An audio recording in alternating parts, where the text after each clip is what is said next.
Midwest, home sweet home in good old Indiana. Place of small towns, cozy families gathered together, and fields of corn and rustic woods. But, like any town, there is a dark underbelly that often goes unnoted. We are part of that darkness. We lurk in the shadows to bring you the best in horror, metal, and stories of the grotesque. This is Blood in the Cornfields. All right, welcome in, fellow cellar dwellers. How's everybody doing? As always, I have my lovely, talented co-host here, Ivy, with me. Hello. I'm here and feeling so much more better, much more energy. Yes. That's so nice. That is awesome. So happy. Yeah, absolutely. And we are just fresh off our 20th episode that dropped. Oh my God, it's already been 20. It's already been 20. Holy shit. Yes. We made it. So that's pretty exciting. We totally love that. So again, thank you for everyone that's, subscribed to us, liked us, followed us. We're slowly kind of generating a little bit of momentum, and I totally love it. So let's keep it up. A little bit more of a following, and also we appreciate any of you that have been like really active in our comments or even in our Instagram polls and posts. Thank you so much. Like, that was so fun to do that physical media episode and have more to talk about because you guys contributed. That was fun. That is one of the biggest parts of this and why we're kind of keeping it local. Again, it's for everyone out there to participate, hang out, make mention of things you want to do, events, all that sort of stuff. Share your shit. We don't care. It's totally interactive. To me, it's like, this is something that I would want had I not be, one of the hosts. This is totally something I would love. So I love it. And especially for all you people that are like antisocial. Hey, we are too. So, we got our. Exactly. You can interact online, and then, we'll have meetups. And if you want to just, stare at the wall when we have meetups, that's cool too. But speaking of which, we do have a watch party that will be coming up soon. We have 3 movies that we're thinking about watching, 2 old and 1 new. Cool. But we weren't sure if any of you all would like to join us for said movie night. Absolutely. We're looking at let's see here. We're looking at the last week of February, and these are the movies we're looking at. We're looking at a new movie called Black Mold that came out not too long ago. I think want to see that. It looks great. We'd really like to see that one. The other thing is, too, if you remember on one of our other episodes, we talked about how Mark has never seen The Stuff or Terror Vision. Yes.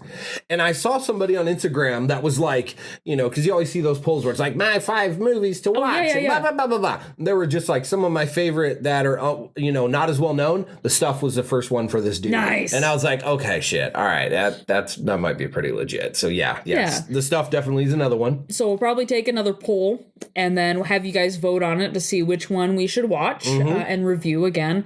But again, we're opening this up to you all. If any of you want to join, hit us up in the DMs. Let's figure it out and let's watch a movie together. Yeah, especially if we're going to the theaters. How easy would that be? Yeah, because we are thinking about going to go see Lisa Frankenstein. Yeah. It's fitting. We got Valentine's Day coming up, y'all. Exactly. So maybe we can do something like that there. That'd be fun too. Absolutely. So yes, we encourage you to follow, subscribe. We have a Ko-fi if anyone wants to donate, or just DM us for events. So that's going to be pretty rad. And don't forget, we do have shirts available, and we'll have more shirts to come. Yes. Just you wait. Yeah, I'm trying to come up with something that I'll reveal more once it's finished. But yes, we do have some shirts, and I'm working on some more designs here. So, I'm busy. So we'll see, but I'm working on the shit. So what do you have as far as new? Anything new? So new stuff. My brother actually texted me today and was like, dude, did you download the new Silent Hill? And I'm like, wait a fucking second. There's a new Silent Hill game? I'm like, how did I not know about this? That's my shit. I love Silent Hill. So the reason why I didn't know is because it's not like a full-blown normal Silent Hill. From what I can tell, it's currently downloading seriously on my PS5 as we speak. Damn. Yeah, because after work, went home, brushed up on some of the true crime stuff we talked about, and then I downloaded it. So nice. Yeah, so the new Silent Hill game is called Silent Hill: The Short Message. Ooh, what? And it looks kind of first person. this girl's trying to put together some sort of information with clues, and then it shows like her walking down a hallway with a cell phone camera, or I mean a flashlight, cell phone flashlight, and very much kind of Silent Hillish. The clip was only 1 minute and 30 seconds, so I'm not sure. But it is 12 gigabytes for a download, so I'm thinking it's probably like a full game. My question to my brother was like, hey, is this a full-length game? And he's like, dude, I don't know. And I'm like, all right, yeah, I'll figure it out. So yeah, it's 12 gigs. So I'm thinking it's a pretty decent game. So we'll see. We'll find out about that. How and then fun. Shortly, they're going to be releasing literally any day now details on Silent Hill 2 remastered for new consoles.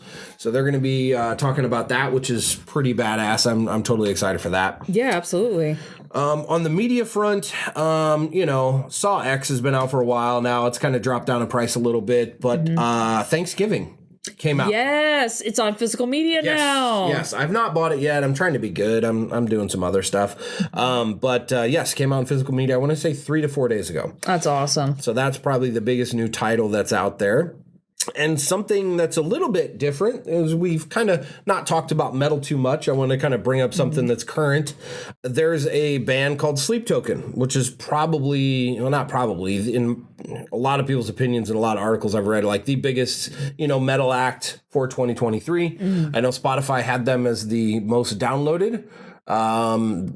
Judging by their numbers, they had over 3 million monthly downloads. And then they had total downloads over 357 million. Damn. Which is pretty insane. And I saw it because there's some people I follow on Instagram that are, trying to wait for tickets a couple days ago because they have two shows in Chicago back-to-back nights. Oh, my God. Yeah, so that didn't sell out from my understanding, but I was just looking before the podcast and saw that, like, the cheapest seats were $250. That's fucking nuts. Yeah, you can eat a dick with all that. So, I don't care who you are. I need to know. What type of band is this? What metal genre are they? Because I genuinely haven't heard of them. Yeah, so they're anonymous. You don't know who any of them are. You don't know their identities. They all wear masks. They're like Slipknot? No, not as like theatrical and over the top. Okay. They are pretty theatrical though, but not in that way. They're very how to describe them. They have a big female following. Okay. Some of their lyrics are I guess geared towards women. Hell, I don't know how to describe it. Shit. They're very artistic in their music. Okay. They throw a bunch of different styles. I would loosely classify them as metal. Their lead singer's got a good voice. He does 80-20 melodic vocals, so just straight kind of singing and stuff like that, and then has rougher stuff, but 80-20 melodic vocals. All right. But their shit's good. Like, it is for what it is. Like, I understand why they blew up so big. Like, their newest album, there's like 4 songs on there I'll kind of fuck with. But it's not the bee's knees, for me, I certainly would not pay $200. But if they were coming local, I'm not going to drive my ass to Chicago either. But if they were like, say, Fort Wayne, I'd pay $50 to see them. Okay. I'd pay $50 to see them. Yeah. Okay. Yeah. They're not from here. I don't know what country they are. I haven't gave a shit enough. Oh, really? They're from another country? They're from another country. Oh, really? Okay. Yeah. So they're, that's pretty big news for this area because, Chicago was the only stop that I saw that had back-to-back nights. Wow. Which, you're you're only doing that if you're selling shit. So, that band is raking in the money right now. Wow. Yep. And it was downloaded more than Metallica's shitty new album. Which that's funny. I think was number 2. Which why? I don't know. But for me, it's always been like I sent you that clip of that guy punching the guy who said Megadeth sucks. Yeah. Megadeth was always my jam, not Metallica. I'm getting older and I don't really go to shows. And, we're in an area where there's not really that many shows. Shit was different 4 years ago when I was in Austin. There was always acts coming through literally every single day. And I have a wide range of music. So you could have like a country act that you like. You could have like an industrial act you like, a metal act, a black metal act, death metal. I mean, you fucking name it. I think the only place where you can find that really now is either Fort Wayne or Indy. South Bend is really trying, and if you have the chance, any of you listening, go to Krishna Den. Yeah. Go to Lang Lab. Go to the arcade bar. They are really trying to have more of like a metal-based group. Yeah. And I love that for them. We should look into doing like one of the just, I think interview bands. I think afterwards go to the show and like shit like that. I'd be down with that. Yeah, it's a little hard with team up with Metal Boy. Yeah. Let's team up with Underground Metal Man. That's right. We're coming for you again, Xavier. I don't know why I said Metal Boy. Yeah, because that's what we called him for the Xavier. True. That's what we called you for the longest time. We didn't know you. Yeah. Called you Metal Guy. Metal Kid. Metal Kid. But Boy makes him sound like so juvenile. Right? I'm Metal Boy. Look at me. I don't know. Sorry, Xavier. You're an awesome dude, and we still got to head up Monster Pizza. Yes, exactly, too. So, yeah, we need to kind of throw some shit in for that, definitely. Yeah, absolutely. So, hopefully, in the very near future, we'll have some more, like when it gets a little nicer outside. That's the biggest thing. I'm so ready for spring.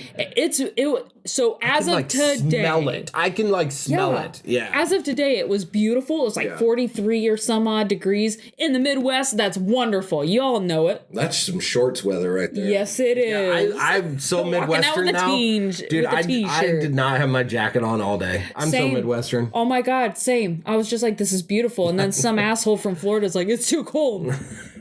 Hey, I was that asshole when I was in Texas, so I understand. Nope, that's fine. So, I would like to kind of go into my stuff here. This is for Luke, not necessarily for the podcast, but sweet.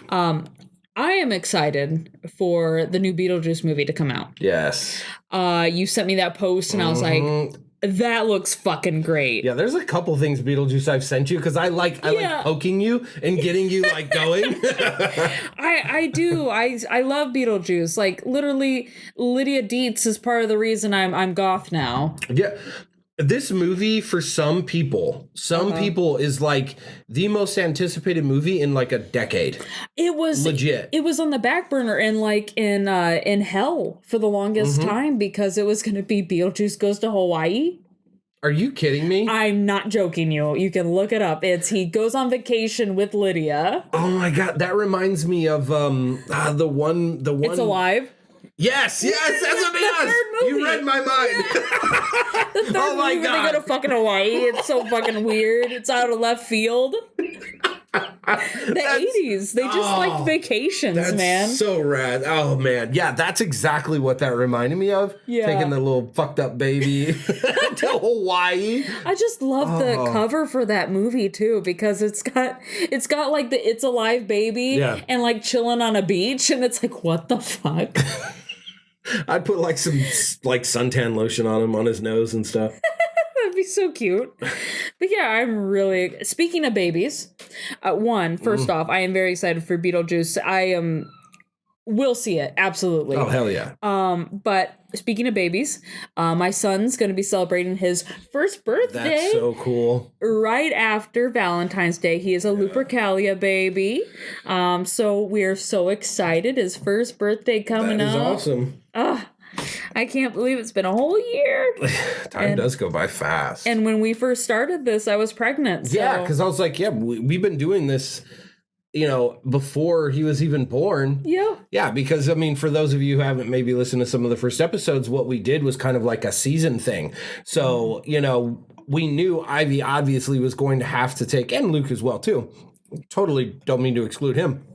He does play a role in this a little bit. Absolutely. Dad does. Dad does. We knew we couldn't do the podcast with you taking a break, for how many months do you take? Like 5, 4? 2? Oh, it's 2. Wow, 2 shit. months. Apparently, I don't know no, what the hell it's I'm all talking good. about. Just because of my job, it's crazy as it is. And also the healing process itself of, after giving birth. Yeah. 2 months was what I was willing to take. They did offer 3, but I was like, you know what? I bet I can do it for 2 months. Yeah. It'll be fine. Yeah, but we knew we couldn't interrupt that flow and just stop it. So we had backlogged episodes. Yep. And then once we got to a point where we had enough, I think it was 8. 6. Was it 8? We tried 8, but it didn't quite work out. Oh, that's right. That's where I got 8 from. Yeah. I'm so glad you're here. I'm not the detail-oriented guy at all. It's all good. It was because we had other episodes that were recorded, but some of them got lost. That's right. And that really sucked. Yeah, I don't even remember what was lost. Smile was lost. The Smile It Follows episode was lost. That's a good episode, though. And then I think it was like our first episode that we ever recorded with Midwest Nerstafu. Oh, okay. Nosferatu. Yeah, God, yeah, I can't fucking talk. That's okay. Yeah, we're going to have to do Smile, too. Yeah. Fuck. God damn it. Smile 2, baby. Damn. And it's not a short feature. It's a full-length feature, so that'll be great. Fuck. Even worse. You know you'll love it. You know you'll love it. So. Oh, boy. We gonna get into true crime? We're gonna get into it. Okay, we have a true crime episode. For those of you who haven't joined us before for these, true crime. So we do things a little bit differently. Yes, we do. So first off, we keep it Midwest. So, you know, we will venture into other states like we are today, but it's still very much Midwest. Very much with this story.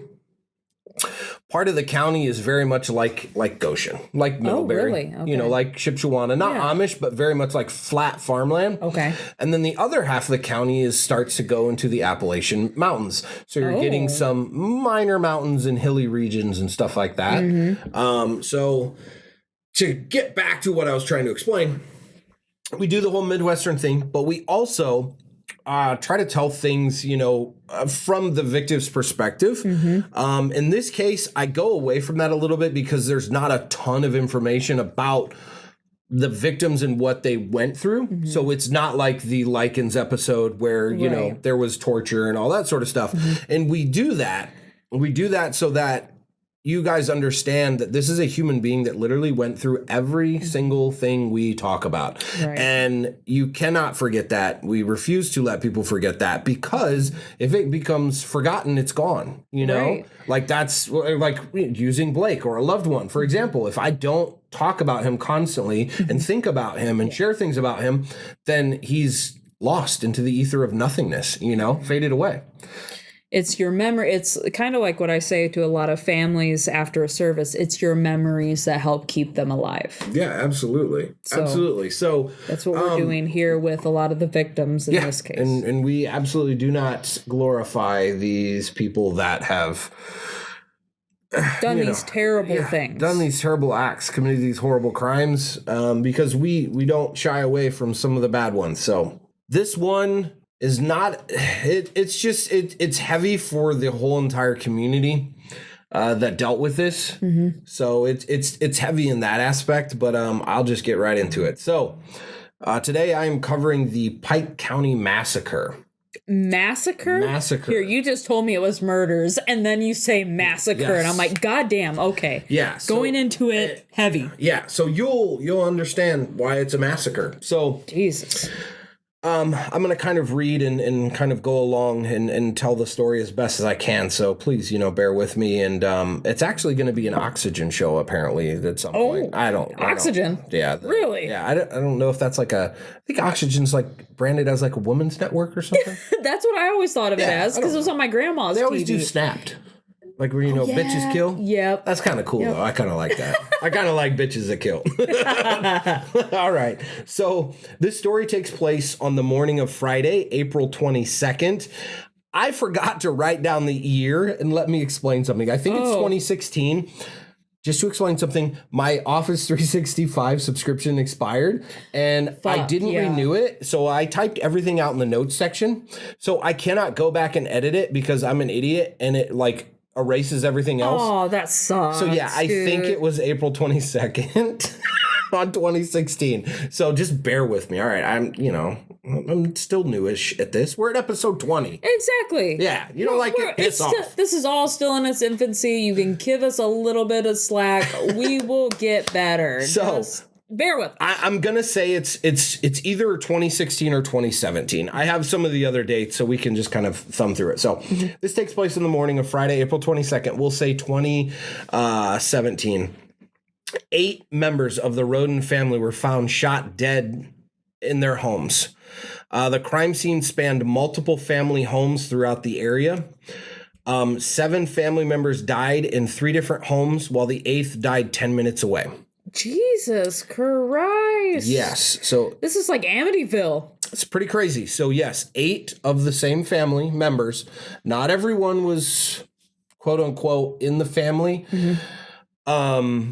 I'll get to some of that here in a second. But from my understanding, it was like a big piece of land, and they had mobile homes on the property. Okay. And then there was an uncle 10 minutes away that died.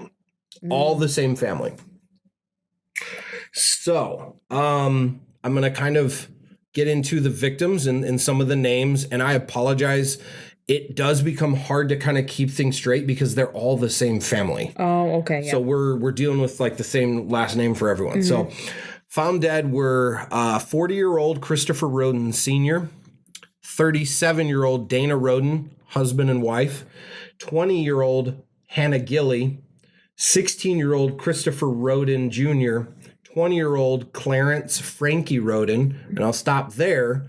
So we have a husband and wife, Christopher and Dana. Then we have Hannah Gilly and Clarence Frankie Rhoden, fiance. So we have a young engaged couple, and then we have a child at 16 years old. So I'll go on. And then 37-year-old Gary Rhoden, and 19-year-old Hannah Rhoden, and 44-year-old Kenneth Rhoden. At 34, you said, is Kenneth? Yep. Oh, apparently it's his ex-wife, Dana Rhoden, but from everything that I've read, they're either very close still, or maybe we're trying to reconsider getting back together, something like that, but enough that they were in the same home. What gets me is just kind of looking at these ages, the 16 and 19-year-old. Like, I doesn't make it any... Okay, the fact that, like, you know, they were 40 is still awful that they died so young. Like, don't get me wrong, but, like, I don't know. There's a little bit more of that mom in me that, like, when I see a 16 or 19-year-old, I'm just like, that's a baby. What are you doing? And they were the parents to Clarence, a.k.a. Frankie. I'll probably just call him Frankie from now on because there's a lot of C's. Chris Jr. and Hannah Rhoden were the children of Dana and Christopher Rhoden. And like I'd mentioned, Hannah Gilly was Frankie's fiance. Gary Rhoden, who was 44, that lived 10 minutes away, was a cousin of the family. Okay, so 3 children were found at the scene. A 4-day-old. Oh my fucking God. A 6-month-old and a 3-year-old were left unharmed in the homes. So, yeah, a 4-day-old, a 6-month-old, 4-day-old, and a 3-year-old were all unharmed, you say? They were all unharmed, yes. Okay. So I feel terrible for saying this, but all at the same time, I'm glad the babies were spared. Absolutely. I'm sad that they're left alone and they have no one to help fend for them, but thank you for sparing the babies. At least the itty-bitty ones were spared. So Hannah Rhoden, not Hannah Gilly, was the mother of the... I believe the 4-day-old, but I might be mistaken. Hannah was the mother to one of them, and that comes into play later on. Okay. So the first call came out at 7:49 by Bobby, who was Christopher Rhoden's one of his daughters. Oh, wait, no, excuse me. Bobby is Dana's sister. Sorry. So the mom's sister called, and because she came over and found them all dead. She said, "There's blood all over the house. My brother-in-law is in the bedroom, and someone beat the hell out of him." So he was just like a bloody mess. That's terrible. There was a second 911 call that day at 1:26. A man calling out for his cousin Kenneth Rhoden found him shot to death in his home. So, kind of like I said, to kind of redo things. It's like, I mean, I wouldn't call it a compound. Just imagine that a family has a pretty decent sized plot of land, and they've put mobile homes on it in different areas, but they're all very much a close knit family. Right. You know, they're all in the same vicinity, and they've all got different types of children. Yeah. So, you know, like Dana's probably babysitting and, you know, doing different things like that. Yeah, absolutely. Everything that I've read is they were a close-knit family, and it's like, well, yeah, they would have to be if you live that close. And then even their uncle was just a 10-minute drive away, too. So one of the most heartbreaking things that really stuck with me about this case, and I could not find it in writing, but I heard it from a local news station that I was watching, the telecast on the news. And when they arrived at the house of, I believe it was Hannah's house, but it does get confusing which kids were where because they don't really talk about all that much. So I'll just say there was a 3-year-old that was involved. Mm-hmm. The 3-year-old came to the door when police showed up. Oh, sweetie pie. And the 3-year-old came to the door saying, "My daddy's playing zombie." Oh, sweetie. So, yeah, you can wrap that through your head. That's like that literally saying that gives me like goosebumps because that child has no idea how to describe what it's seeing. And the only thing that makes sense is that it's playing zombie. So, that 3-year-old literally saw its parents like shot to death. Yeah. And these crime scenes were not clean. And I also wonder, the other thing that I think of is like whoever killed their parents maybe told the child, "Oh, I'm just, they're just playing zombie." Yeah. Something like that, because how impressionable children are. And it's like, I don't ever want to get into a killer's head, but it's like, yeah, that is probably something that they would probably say to like, calm the kid down. Mm-hmm. Like, I just hurt your parents. They're gone. They're not coming back. Yeah. But it's okay. Yeah. Like, we're just playing a game. Yeah.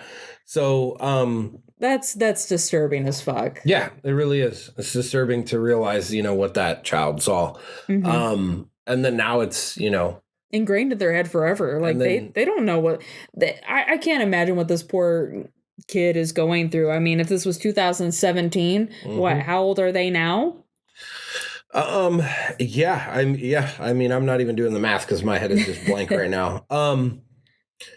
Yeah, it's kind of, I don't know. I mean, that just, every time I thought about that just threw me off. Like, that the kid's at least 10 years old now. Yeah. So yeah, that's crazy. So, with this case, things kind of unfold over time. Mm-hmm. This is not a quick investigation. Right. Oh, absolutely. So the thing you have to keep in mind is this small town in Ohio, mm-hmm. Very similar to like parts of Goshen, like I said. Yeah, like you said, yeah. Has now dealing with 8 people being massacred on the same day. Mm-hmm. Yeah, they were basically executed. I'll go into it a little bit further later on. It almost makes you think, and I know we'll get into it, but it's like, it almost makes me think like, okay, was it somebody in the family? Was it somebody that had fucking beef with them? So that's what the whole community is thinking. Yeah. So this, took some time. And so a lot of people, even police officers on the scene, reporters were like, hey, so the reporters were asking police officers, like, mm-hmm. am I safe being here? Because like 8 people just got murdered and they have no clue. In the beginning, they had absolutely zero clue who the hell could have done it. Right. Because, yeah, that would be my first thing is like, did someone in the family do it? Is someone around here doing it? Have mm-hmm. like a vendetta against this family? Yep. Are they just doing this willy-nilly because like it's like the strangers, it's for fun? But also at the same time, if like these children were spared, they had a little bit of a conscience. So they had a conscience, but the one thing that officials had to understand right away is this was a very organized hit. Uh-huh. It comes off looking as a hit. Yeah. It definitely does. We've got 3 different locations, 3 different homes. We've got people just executed in areas where they were not fleeing. Mm-hmm. They were in bed. I think a couple of them were in bed. They're not like... scattered around, mm-hmm. fleeing or anything like that. This was a coordinated execution of an entire family, mm-hmm. trying to like basically wipe them out. And see, that just freaks me out even more because it makes me think of like that 3-year-old, like, okay, 3-year-olds heard gunshots and probably went to go and investigate. Yep. And then that's when the person told them that shit. And I don't like that. So the whole community was really up in arms, terrified, not knowing what the hell's going on. And then on April 25th, the first real nugget of something, officials discovered 3 marijuana grow operations on the property. Oh. All 3 operations were spread out all over the family areas. So that leaded investigators to think that this was a drug-motivated hit-style execution connected to drug cartels in the area. That's unfortunate. Over fucking Mary Jane? Yeah, so Damn it. Like, Michigan's about to make it legal, and Ohio, I don't know. well, Michigan is legal. Yeah. Michigan's legal. But at the time. Yes. Yeah. They may not have They're been, about ready to make it legal. I don't know where Ohio was in 2016, 2017, but it's like, I'm sure they were getting there too. Like, goddamn, what the fuck? Over fucking marijuana of all things. Yep. So, in August of 2016, there was a sheriff that was in charge, Sheriff Reeder. Mm-hmm. He was theorizing that, more than one shooter's got to be involved and that the rest of the family may actually be in danger. Mm-hmm. So he kind of put that out there in the press. This Sheriff Reeder does get involved more in the situation. They also took the mobile homes into a secure location to analyze them that month. Oh, that's probably for the best. Yep. Yeah. So in October 2016 is the first time law indicated that they were looking in other directions than the cartel. So they went for 3 months. So they went for 3 months thinking like, hey, this is a cartel hit. And you have to keep in mind, too, that, like any investigation, they kind of have to hold the cards close to their chest. Mm-hmm. So they're not having to, reveal too much. Okay. So they very much were doing that. Since you mentioned it was in 2016, we're going to say all this is happening in 2016, just as a side note, because we had mentioned 2017 earlier. So in May of 2017, SWAT members searched an area about 10 miles from the murder site belonging to a man and his family that had been in custody dispute with one of the victims. Oh. Yep. There were homes on the site. The site was an area similar to the Rhoden property.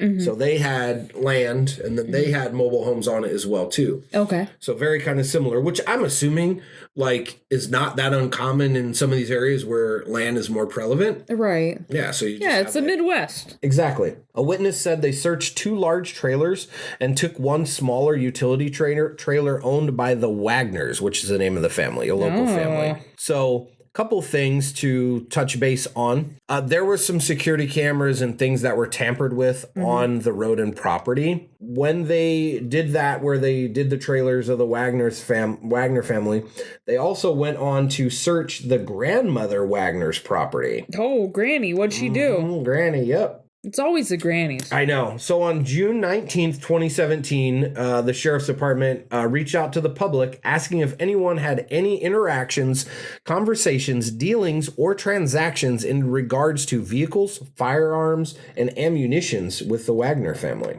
Oh. So now they're trying to kind of zero in on the Wagner family.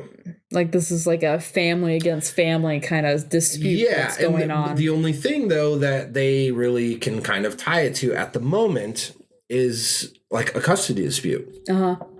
But we've got 8 people murdered over a custody dispute. Right. To me, that's kind of, one might say overkill, not pun intended. Not pun intended. Yeah. Okay, so authorities announced that members of the Wagner family who lived on the property searched by police were believed to have moved to Alaska. So they did. Shortly after they moved to someplace cold. They moved up to Alaska. Apparently, from interviews with witnesses, this is something that the Wagner family had been talking about for years. So on the outside looking in, yes, it seems random, but apparently it is something that they had planned. Huh. How much have they planned? Right. How long has this been going on? Yeah. So they were also at this time not officially named suspects. Yeah. And they said technically when they're asking the public, like, hey, do you know any communications about firearms and yada, yada, yada, they were not even labeled as suspects or person of interest at that time. Interesting. Yeah. So maybe you all are in I don't know if any of you listening are involved in any sort of public relations or police or, protocol and that sort of thing. But that seems odd. Yeah, absolutely. So to kind of recap, we've got 8 family members, massacred over 3 different homes. We've got another family that is looking like maybe suspects. We've also got the fact that they were growing marijuana. So there's the whole cartel thing that's kind of on the back burner, but still, possibly could be a thing. And then we've got, this family does have ties to them directly. So with that being said, we're going to pause from talking about that, and we're going to basically go over the coroner report. Oh, okay. Interesting. September 2018, the coroner reports revealed that all of the Pike County victims were shot in the head at point blank range. Damn. So point blank range and apparently powder burns are a different thing. That's what I'm kind of reading. So number of gunshot wounds per victim, according to the report, Christopher Rhoden Sr., 40 years old, 9. Face, torso, and extremities. Damn. Dana Rhoden, 37, 5, all to the head.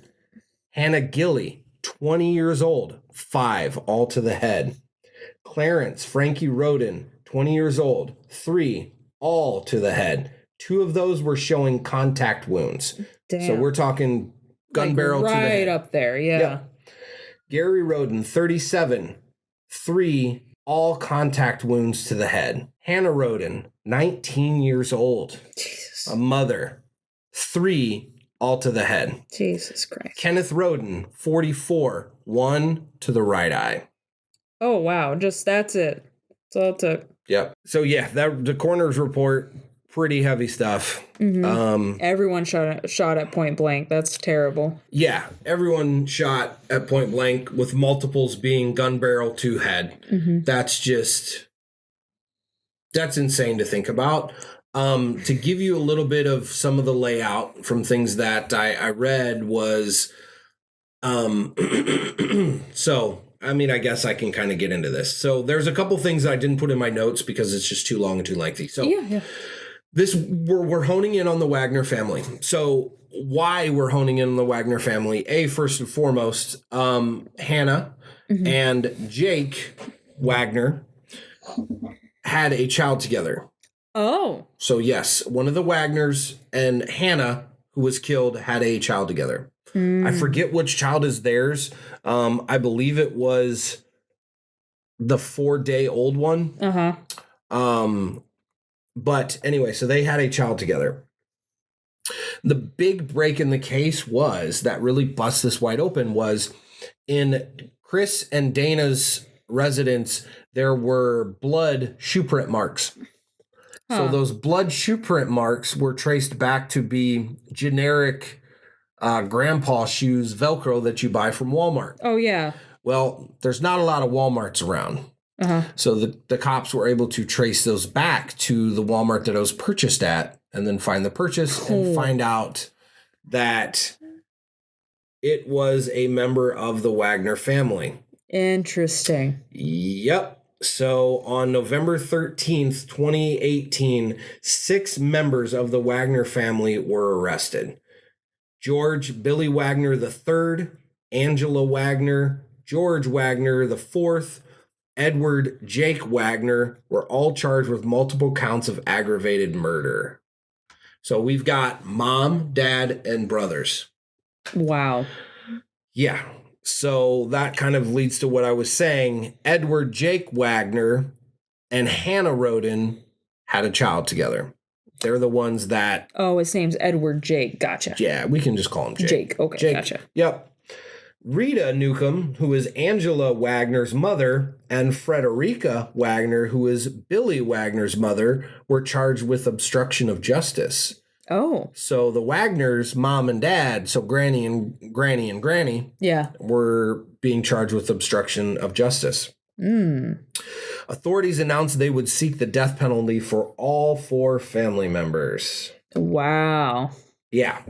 So police suspect that the massacre came down to a custody battle over a toddler Edward Jake Rhoden, 26, and Hannah Rhoden, 19, had a child together. Yep, those ages are right, folks.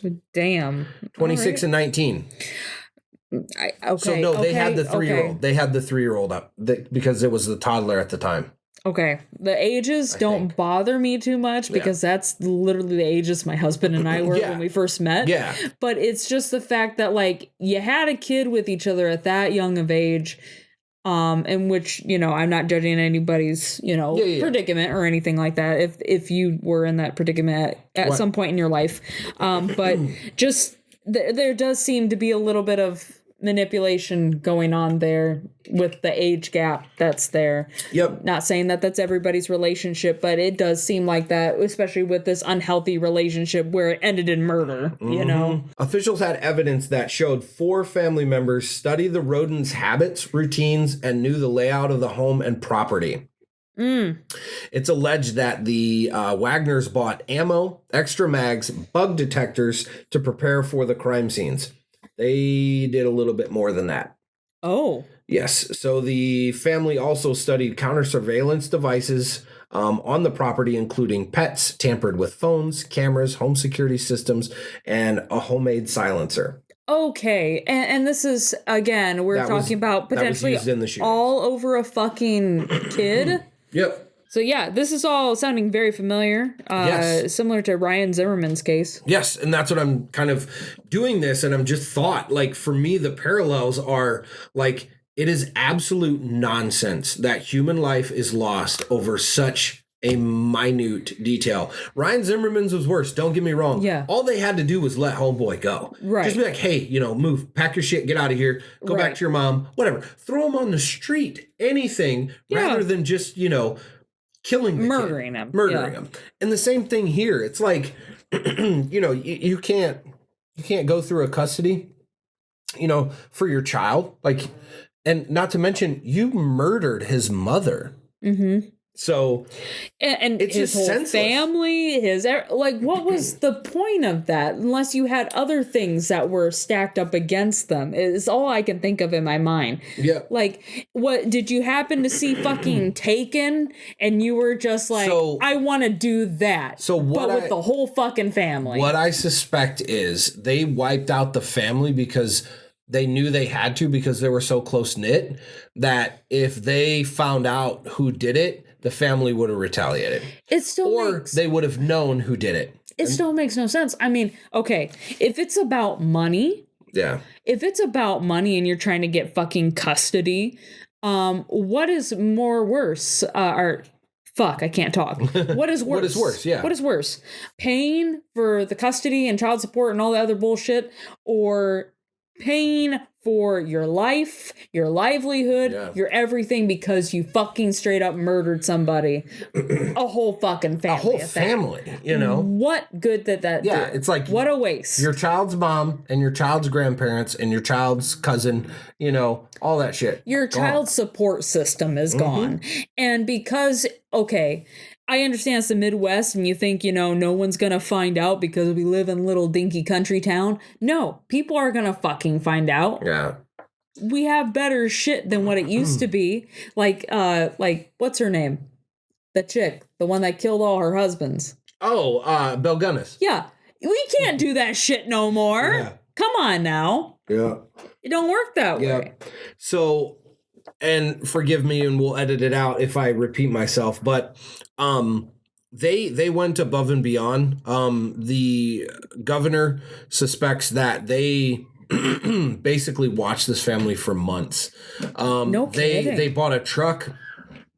They bought a truck and then hollowed out the bottom, like a false bottom on it, and then put hay over it. And 2 of the family members were in the truck, and apparently they drove up to the first house, and they said that they were going to be buying some drugs or something like that, some weed or something, and the dad was meeting the other dad to do the exchange, and then apparently at some point the other 2 brothers hopped out, and then they proceeded to kind of wipe them out, and then they went from house to house, is what I've been told. Damn. Yeah. So they planned, and then they also, after everything, gave the truck away so that it wasn't going to be, you know, in their Traced records. Yeah, because I think they bought it and for like a week and then gave it to someone as a gift. Wow. What the another fuck? family member. Yeah. So they had like planned this out. They had watched them. They knew where they slept. All this sort of stuff. This is still just so baffling. But I'm sure we'll learn more as you go on. Yep. So they were also charged with forging child custody documents. I'll get into that a little bit more. But in June 2019, the state dropped charges against Frederica Wagner. Apparently, You'll like this one. Okay. Apparently, she lied about the dates, that she bought 2 bulletproof vests. And it was later found out that she bought them after the murders. So they were mixed up on the dates, and they thought she had bought bulletproof vests pre-murders, being like, hey, sons, wear this so you can go kill these people and not get hurt. Come to find out, what she says is she bought it 2 weeks after. They proved it, all that sort of stuff. So they dropped the charges. But she says that she bought it afterwards to protect her children. Okay. So if someone was trying to come kill them. Yeah. I don't know. Maybe she could have been left out of it. Yeah. Rita Newcomb, the other grandma, did enter a plea of guilty for obstruction of justice and forgery. She was a notary, so she actually falsified notarized documents and apparently tried to forge Hannah's signature. And as we know, notaries, or at least if you don't know, notaries have to, they go through this training. It's a big ordeal, because I almost became a notary at one point. It's not that big of a deal. Like you have to go through training, and then you got to take a test and all this. They recently updated the rules where you actually got to take a class on it now. That's cool. But basically, with a notary, if you get a document signed, the notary has to witness you signing said document, and then they put the little stamp on it. Yep. The little I've had to seal. get stuff notarized before. So now you know if you didn't know. Yep. But it's not something to take lightly, because you are literally charged if you did not see whatever happened. Yep. So in court, Rita broke down and said that, in regards to her faith, she can't lie. She can't lie anymore. It weighed too heavy on her conscience. She's a religious woman. And so she just, admitted everything that she had did. And so the courts kind of went easy on her. Again, it's a crime that was committed in midst with another crime that's way bigger, but you have to keep in mind it's a separate offense, and it's not anything to do with the murders or anything like that. So she was proven that it had nothing to do with the murders.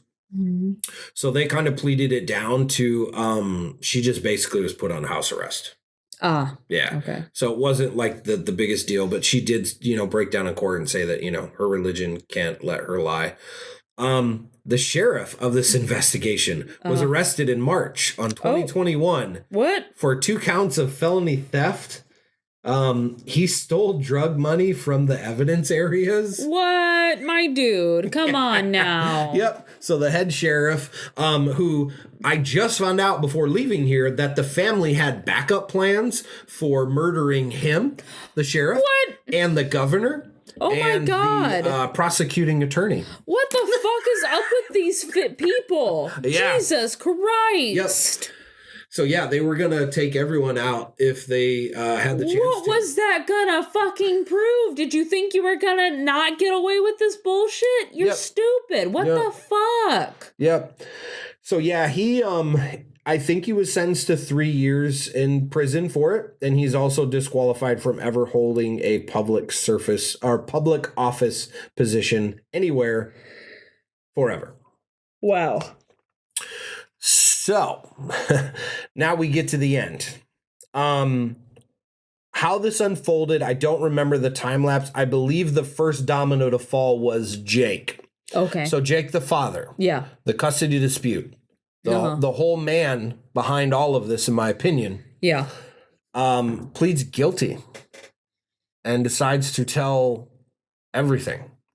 And that's how we know about the false bottom in the truck. And he says that he personally murdered 5 of the individuals and shot a 6th.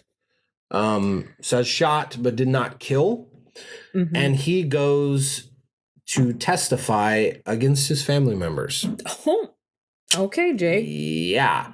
So, I'm assuming this is...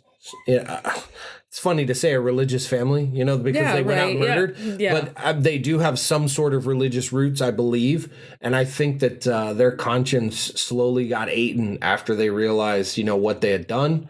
So Jake came clean, and Jake got sentenced to I think like 6 consecutive 160 life terms.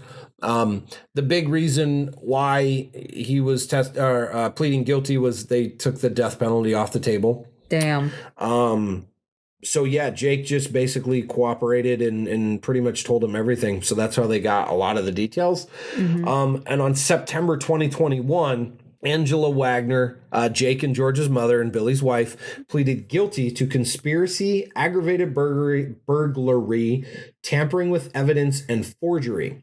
In exchange for her guilty plea, prosecutors agreed to drop 8 charges of aggravated murder and recommended 30 years in prison. Damn. So mom cops a plea to get the murder charges dropped, but she's still, I think she was like in at least her late 30s. So another 30 years, she's going to be damn near close to 70. Oh my God. So that still, is going to impact. So George Sr., I believe what he goes by, recently, I believe in 2023, got basically what his other brother did. He got convicted on all of those, basically a life sentence.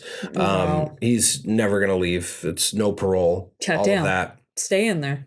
Yep. Right. And then Papa, I forget what Papa's name. I don't even really give a shit what his name is. Honestly, yeah, I don't give a fuck. But Papa, Papa has done everything under the sun to delay his trial. He's requested change of venue. He's fired attorneys. He's done everything. Papa has not even been convicted. What the fuck? Papa is still fucking around and trying to delay his court case. That's not okay. Yep. Detain. He's been doing this for years. Detain this guy. Yeah. Just do it. We know he's guilty. Yeah.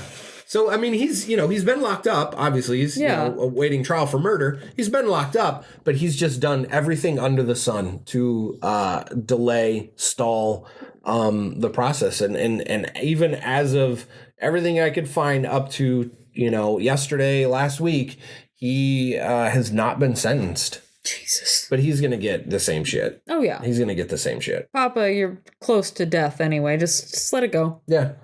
So that concludes the Pike County Massacre. That is a massacre. You were correct to call it that. Yeah, it really is. Just saddening that, listening to the interviews of, people in the community, it's just like they, losing one person is tough, but 8 members of a family. I mean, the whole family wasn't completely wiped out, but I mean, the core of the family is just gone. I mean, just absolutely gone. That's so sad. And you have a young couple that was wiped out. You have a 16-year-old boy who was wiped out. You have a young mom who was wiped out. The uncle was wiped out. I mean, it's just insane. And for what? Right. That's the biggest thing. Coming back to that, just the senseless fucking violence, pointless. Like, look, dude, listen, I don't have full custody of my daughter. I do the whole, parenting. She's not here. It sucks. It's not, it's not easy, but like never in a million years would I ever even think of taking that route. First of all, that's my daughter's mother, like just on that principle alone, not to mention the 47,000 other things after that. Yeah, absolutely. You are murdering your child's mother. Like, That's fucking insane. And it's like, it's not like, she caught you cheating and you snapped and shot her real quick. Yeah. No, this was premeditated to the fuck. Like, this was premeditated and you involve your family members in it. That's just what I could not get past in this, tragedy. It's insane. Well, I think I could think of as like, if they're really that religious, an eye for an eye kind of bullshit. And it's like, even then, what is that? That's nothing. Like, what the fuck are you doing? You're taking away this, like I've said before, this kid's support system. Yes, this baby's mother, the mom who carried this child for 9 months, this mom who, bonded with her baby, a fucking 4-day-old. Yeah, 4-day-old, 6-month-old, and then 3-year-old. Yeah. So I can't even imagine with the poor Dale. The only bit of comfort I can leave with this story is there is a lot of evidence suggesting that more than half of these murders were probably shot in their sleep without knowing. So, that's the only bit of comfort I can take away from this is that I believe that they were shot in their sleep and that they went to sleep that night and never woke up. And that's so hard still, because all I can think about is because, being a mom myself and you know what? You always get intrusive thoughts as a mother. Yeah. You always do, or as a dad, for that matter. There's always the little bit of scariness that always goes through my head. Like, okay, what if we did get robbed tonight? Yeah. And I did get shot in my sleep. And hopefully they would spare my son. Yeah. What's my son going to go through after that? What's going to happen to him? Yeah. I can't even imagine. And so I think about this with this 6-month-old, this 4-day old, yeah. and 3-year-old. 3-year-old at least can get around and kind of, scrounge around for itself. But whereas a 6-month-old and 4-day, there's nothing. There's nothing. They can't do shit. They're defenseless. And the 6-month-old is probably not even crawling yet. So it's like, I can't even begin to just feel that kind of motherly instinct of my poor baby left without me. You know what I mean? Yeah. That's where my mind goes. And I just... Yes. So Jake's a young man. Jake's got a lot of years to think about all of this. Mm-hmm. And, what he's done, all this shit. Was it really worth it? You're never going to see your kid again. Yeah. Stupid. Yeah. What did that solve? What did that do? Absolutely nothing. It did absolutely nothing. Now you're in prison. Your kid's never going to visit you. Get the fuck out of here. Yeah. I never would. My dad could fuck off. You smoked my mom and my entire family, and then you think I'm going to come see you in prison later? I can't even imagine, because the other thing that I think about too, because I kind of searched it while we were kind of talking a little bit, because I always got to know as a funeral director what happened to their bodies, what was done. Well, apparently one funeral home took care of pretty much the whole family. Yeah, I'm not surprised. That community seemed like that. And so thank you to this funeral home, Roger W. Davis Funeral Home, that took care of them back in 2016. I can't even imagine taking care of a whole family. That's pretty heavy. And that's a lot of just energy in one building. That's a lot. I mean, I'm going to tell you right now, as a funeral director, I think the worst case I've ever had is a whole family dying. Yeah. That was awful. I don't ever want to go through that again. I don't want that to ever happen to someone ever again, but it was absolutely terrible. And to see a whole community grieve over the death of a whole family. I can't imagine 8 family members. This was only 3. Yeah. But 8? Yeah. No matter the number, regardless, it's a tragedy. Mm-hmm. So kudos to that funeral home for taking good care of them. Yeah. And trying to, help that community heal. Yep. And they were well respected in the community. They had, the funeral services, and they let some balloons go and stuff like that. And they had some people speak, but it's just, again, senseless. It's not that it's going to be, much better if it's justified. Mm-hmm. But I mean, give us something. This is absolutely pointless. We go back to the Ryan Zimmerman thing, same thing.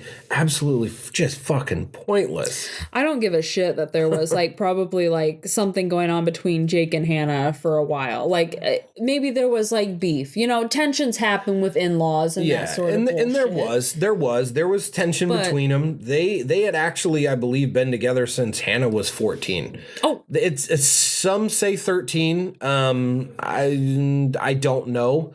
If they had a 3-year-old, then the time frame would be pretty accurate, because if she's 13 and they were together for a while, so yeah, at least they had to have been together since she was 16. So there had been some tensions, and obviously, the family had tried to get custody, but you're the guy, you're not going to get custody. No, guys, unfortunately doesn't happen. Yeah, guys, unless the mom is just, a complete mess, guys will not get custody.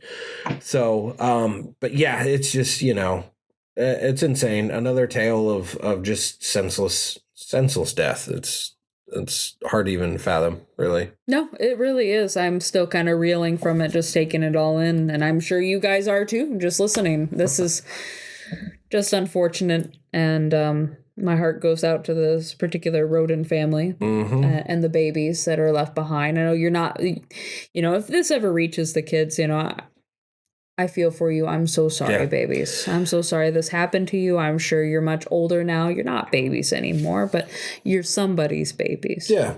And I mean, anything in life, you play with the hand you're dealt, and, you've got to kind of figure out how to make the best of things. I think life is best lived, positively and trying to figure out the best way to shine light on certain situations and all that sort of stuff. Really pick your battles. Like, there's some things that are just not worth fighting, and this one definitely was not worth it.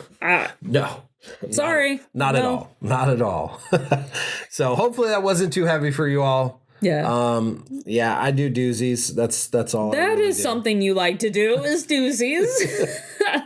Yeah. So. But that's the good thing. I love that we can go into that and really respect this family. But yeah. Let's try to end it on a happy note. I don't know how the fuck we're going to do that. I don't think we can. I don't think we can. That's all right. I think we just have to let it ride. And I'm working on some others. That's all. That's all I'll really say. We'll have a couple more.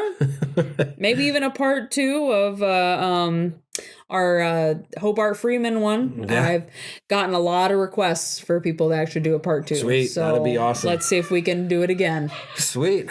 All right. Well, with that said, look out for each other, and good night, cellar dwellers. Bye. Goodbye.